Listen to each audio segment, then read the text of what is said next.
And it's a very sad story, really. It's so painful, it's very unbearable. Prime Minister, I hear your pain, and yet I also hear you say, and you've said, that 90% of these factories in Bangladesh are not up to scratch. There are only 18 inspectors for more than 100,000 factories and these kinds of buildings.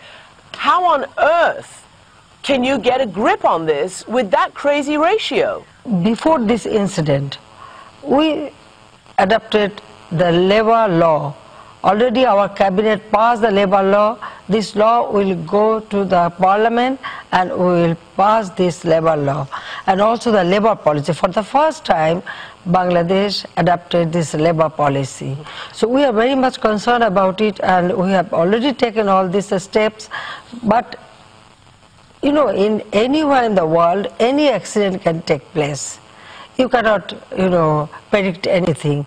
Even in many developed countries, we can see, recently there was a, you know, accident in a fertilizer industry in Texas. So accident may take place, but as because this is a growing industry, and as because there are, you know, buyers and also the investors are coming, Bangladesh now is a place for good condition for the investment. Whoa, so people Prime are very Minister. much attracted, and they are coming here, and they are, yes. Well, Prime Minister, all of that is a threat right now. You are not allowing me to finish my word. I am allowing you, Prime Minister, but when you say we couldn't predict it, of course you could. This factory was shown on television the very night before. There were huge cracks in the walls. The owner said, oh no, this is just about the plaster. And the very next day, the factory collapsed. So it could have been predicted. Who does the blame fall on then? Yes, you are very correct. From local administration and the industrial police, they stopped working in this building, and they removed all the labor from the building in the previous night. But unfortunately, in the morning, the owner of the factory, they put pressure to the labor to enter, but industrial police and the law enforcement agency and administration, they tried to stop them, but they said that at night it didn't collapse, so it is the condition is not that bad. That way they sent the labor. But even then, the industrial police, time and again, they told them that the labor should not work in this condition, but that moment the accident took place. So it is not true that the government hasn't taken any steps. We have taken steps, and we try to prevent them. Surely then that needs to be regulated, because here's the facts about this man who actually owns that company. First of all, he was a top member of the ruling Awami Party, which is your party.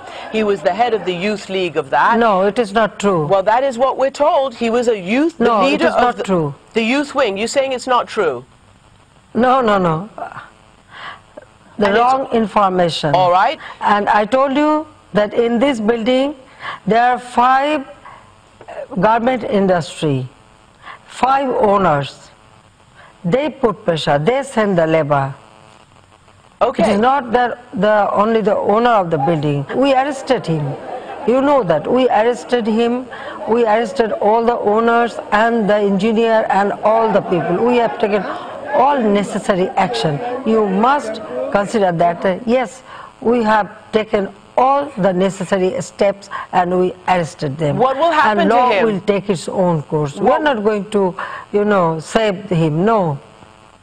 The criminal is criminal. They will get all, you know, we brought to book, so they will get all the necessary action. All right, so that we can ensure you say that he's a criminal, yes, and the law will take... It is our promise to the people. Okay, I'm sure they'll be delighted to hear that. Exactly, yes. Of course, we have arrested him.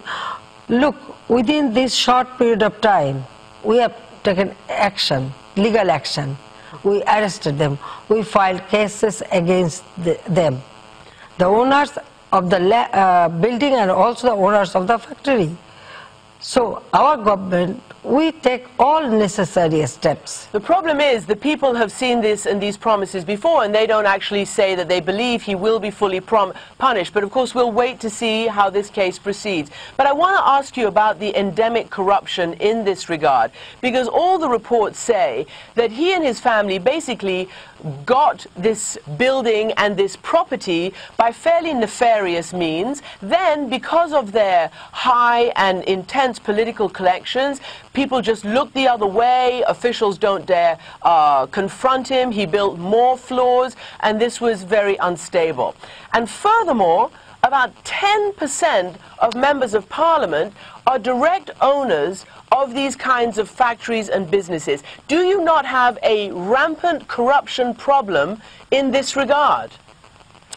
Look, you are going to other point. No, I'm not, The Prime Minister. owner of this building, I told you in 2005, they grabbed this land and built up this building. That time Awami League was not in power. You should mind that, you should know that. And the business and factory owned by people, they are the business people.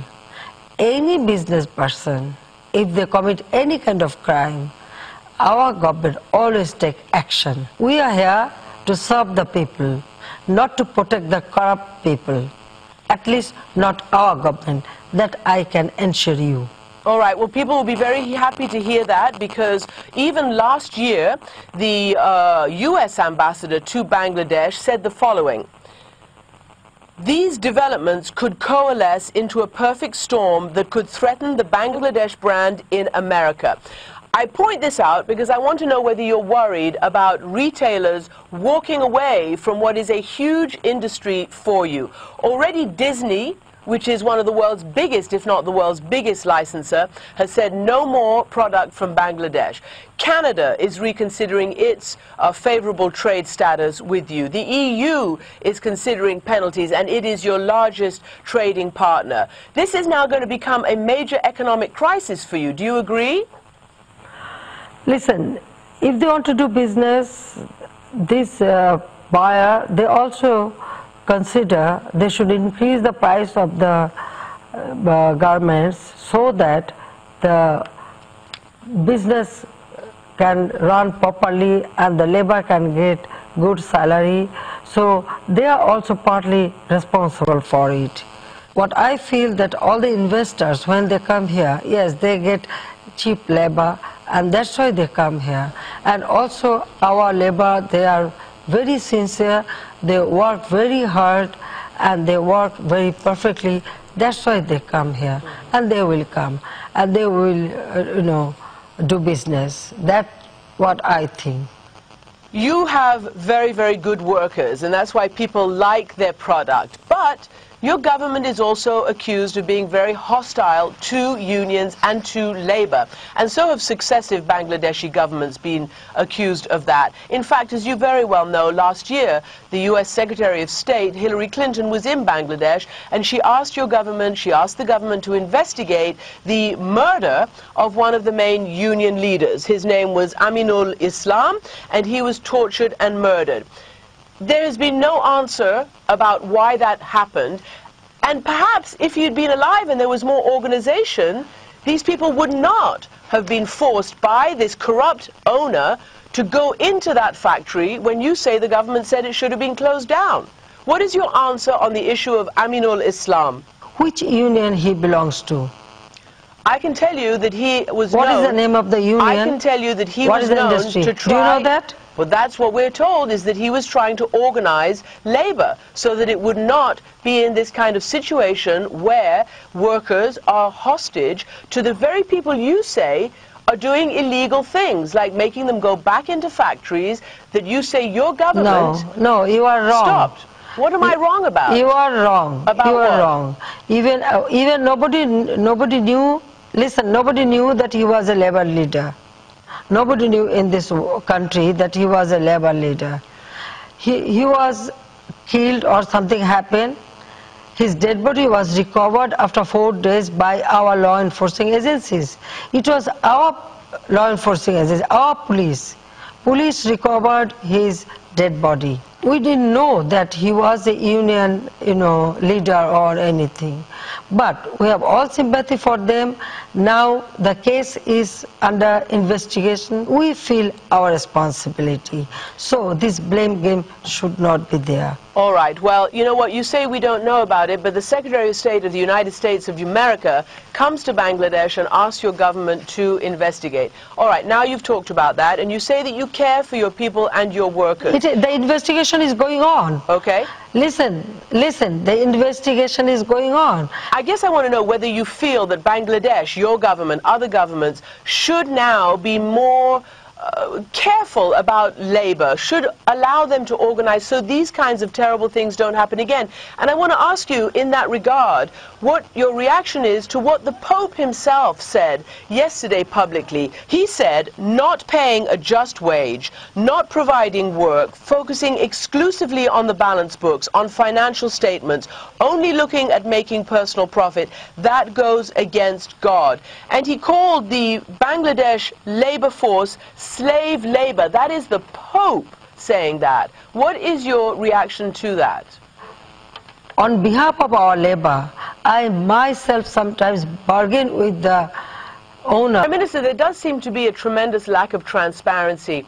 And I say this because CNN has not been allowed to come into Bangladesh to report all of this. And frankly, to see all the things that you're saying, it would be good if we were allowed to do that.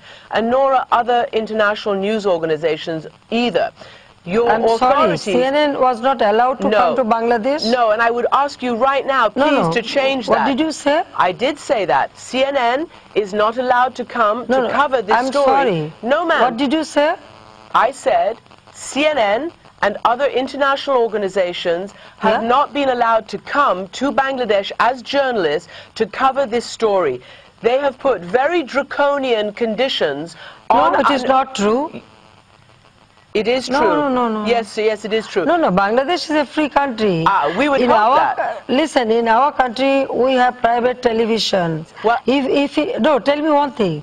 If it is prevented, then why I am talking to you? No, because I'm not there, I'm not supposed to talk to you. Prime Minister, I'm not there. If we prevent you, if we prevent CNN, then why I am talking to you? Beats then, me. okay, you stop it, you don't publish it.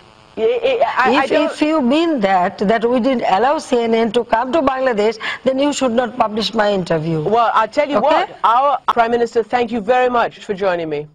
Thank you very much.